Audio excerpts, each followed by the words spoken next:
To start off this review on Pandemic, let's introduce the concept of the game, shall we? In the world of Pandemic, there are 4 different viruses, infecting major cities across the globe. The player starts off at the CDC headquarters in Atlanta and will make their way across the board to cure the hotspots filled with the disease. Now, this game is fairly challenging.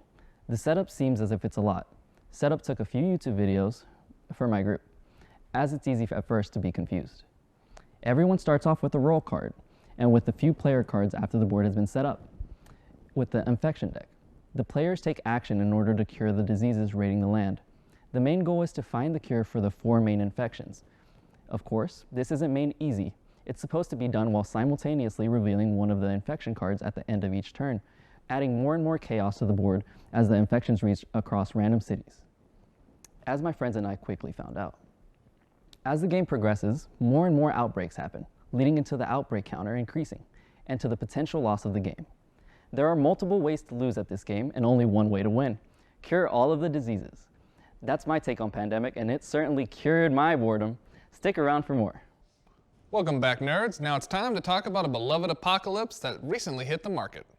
Capcom has successfully reanimated the corpse of the beloved 1998 horror classic Resident Evil 2 for the modern console. The story revolves around police officer Leon S. Kennedy and a college student, Claire Redfield, trying to survive a zombified Raccoon City. This is the long-awaited return to what made Resident Evil popular as a franchise in the first place. The game currently holds a 9 out of 10 on IGN and 91% on Metacritic, alongside major accolades from fans old and new. Once again, players will have the option to pick between 2 heroes with 2 different variations to play through.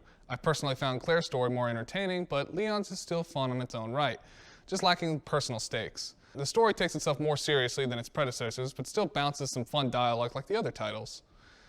The game has updated the mechanics by replacing the tank controls for a more smooth, over-the-shoulder camera style of gameplay. This is reminiscent of Resident Evil 4.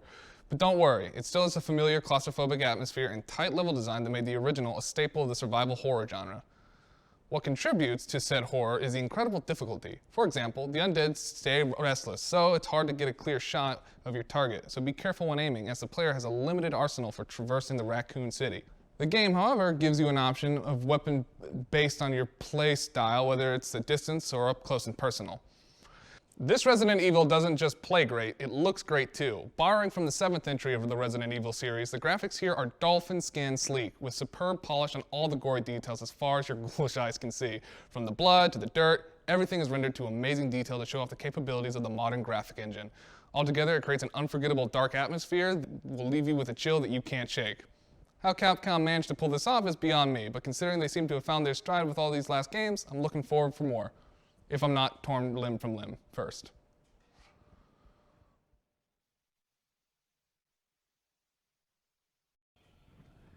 Hey, Rodrigo, listen, man, I'm sorry about the whole freaking out about the zombie apocalypse thing.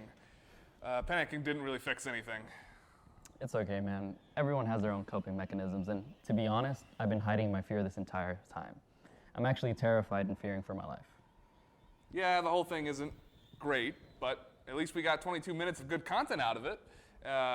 Maybe this whole apocalypse thing isn't so bad. That's actually Fubar. Yeah, we're up a creek without a paddle here, and I imagine it's probably going to be a while before anyone helps to come. What? That's assuming any help comes at all. Heck, our lives could end right here, in this very studio, for all we know, I Am Legend style. Oh God, this is terrible. I mean, it was all right. It had like a 65 on Metacritic, plus the guy who plays Genie from Aladdin, isn't it? I'm not talking about I Am Legend. I'm talking about the end of civilization here. I mean, if you really think of... Okay, here, tell you what. Since we're going to be here a while, we should learn how to survive, right? Right. And to survive, we need food, right? Where are you going with this? Okay. I'm going to set up the first ever 2-part episode in Nerd Alert history. That's what. Just relax. We've had a great show, and we're going to keep having it. Just with food next time. We're going to be cooking, like real cooking, with ingredients and stuff? Well, not this episode, but yeah. Well, stay tuned, I guess. We'll see where this goes. And remember to stay nerdy. So since we're talking about video game foods, or foods in general, what video game food do you wish was real? Okay, so I chose ambrosia. Why? Ambrosia, basically, is this one food that's basically magical in The Sims. It will basically re-age your sim, you know? Terrifying. I mean, it's a cool concept, ain't it? Like the re-aging of a sim. It's really cool. And then if your sim is also dead, it'll bring them back to life. Because that's a little bit cooler, but like I'm imagining it like you eat it and then you turn into a baby. And I find that like a horrifying concept, mainly because I was a very ugly baby. So. Oh my goodness. Okay, so basically in this food, right? Okay. You need to have maxed out 3 skills, which is angler, cooking, and gardening. That sounds like a lot. It is a lot. It takes a long time to get this food. And then you also have to buy this really expensive book in order to make it. I would just cheat like a normal human being. You can honestly just put in a cheat and then hit mother load, hit 50K and just put money for your next lineage, kill that sim off. But What do you think it tastes like? I don't know, it looks absolutely amazing in the game. It looks really beautiful. Ambrosia sounds like something I take for like heart medicine, like I'm dying of It like. sounds like it would be really disgusting though, because it involves fish, it involves death fish, and it Ugh. involves life fruit. Which life fruit, sweet, and then fish, I don't think it would be a good mix. Well, lemon and fish can work, but like. Lemon and fish, it looks like an apple. Life fruit looks like an apple. Oh God, that's horrible. Or a pear. I mean, pear. Ugh. I mean, then again, I'm kind of a degenerate. I'll try anything. I'll like any food. Like, who wants Cheetos and spaghetti? I'm like, give it to me. So, I have no standards. All right, so what'd you choose? I chose sweet rolls because I'm a gamer. I'm a real gamer for real. I game Sweet rolls. from Skyrim. Yes. So And that- they're in there's- Fallout 2, but no one cares about Fallout. So there's a difference, right? Yes, I want like I don't want just like a sweet roll. I want the Skyrim sweet roll. I want like the real goat milk. I want like the cold air. I want a Viking lady to be screaming at me in their weird language, like yeah, I'm like, sweet roll. That's the experience I want. The dark, musty looking dungeon. Yes. Inside with a sweet roll. Yes. You want that? I want a half bone man to come up going, and I'm like about to die, and like my last, like me just eating a sweet roll, and then the axe just goes right into my skull. That's how I want it to go down. You'd prefer, like, instead of actually baking it inside a restaurant, you'd want it from way back when that's for medieval times. Yeah, because that's what's cool. I mean, you know, I could go to McDonald's and get the McRibwich, Yeah. but I don't because it's not magical. It's not special. Like me, I'm special. I'm a gamer. I game. So, yes. I mean, there's a weapon. Point being, that's what I'm going to do. It's either that or sushi. Speaking of sushi, guess what? We have a game that I'm going to be reviewing called Sushi Go. Right now. Hey nerds, today I'm reviewing Game Right's Sushi Go by Philip Walker Harding. The game is a $12 on Amazon and not overcomplicated to play. There are 108 cards in total, with each player getting a certain amount of cards depending on the amount of people who are playing the game. If there are 2 players, each player gets 10 cards. 3 players each get 9, 8 cards for 4 players, 7 cards for 5 players, and so on. I played in a group of 2. Each card is worth a certain amount of points when paired with a multiple of that card, but by itself is worth no points, making it useless, unless it's a dumpling card.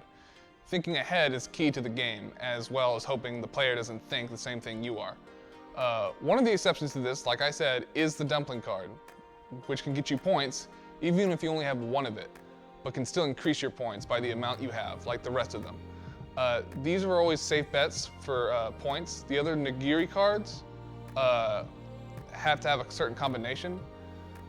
You can triple the points if you put a wasabi card first, but before placing a nigiri card over it. The risk here, though, is that once you put down a wasabi card, the next card you have to put down has to be a nigiri card on top of it. Whoever has the most maki cards, which are these bad boys, by the end of the round gets 6 points, and the second gets 3 points, and the rest gets 0. If there's a tie for the most Maki cards, then both players each get 3 points. If there's a tie for second place, each one gets 1 point, and the one with the most gets 6. Each game lasts 3 rounds when the game starts. All the players pick out 1 card they want to keep and then put it face down. The rest of the cards go to the player to your left. You can pull two cards to use a chopstick card by yelling sushi go and then placing the cards down. Then putting the chopsticks back in the hand so that another player can use them. Once everyone has put down their card, they are revealed. The process repeats till no one has cards left in their hand. Tally up all the points and then draw and distribute new cards for the deck like you did in the beginning of the round to start the new one. The person with the most points out of all the rounds wins. At the end of the round, you'll count the pudding cards here, which work the same way as the maki cards. Just whoever has the lowest amount of pudding cards loses points. Now, my personal opinion of this game is extremely positive. It's easy to learn, but complex enough to keep things interesting. I do feel the game is based a little on luck and not strategic gameplay, but not enough to say that it's unfair. You can find ways to ruin other players' plans if the player thinks ahead of time. All in all, definitely recommend Sushi Go for fans and family, for a fun night of trying to outsmart the people around you. All this food talk is actually making me hungry now that I think about it. I think we should make some.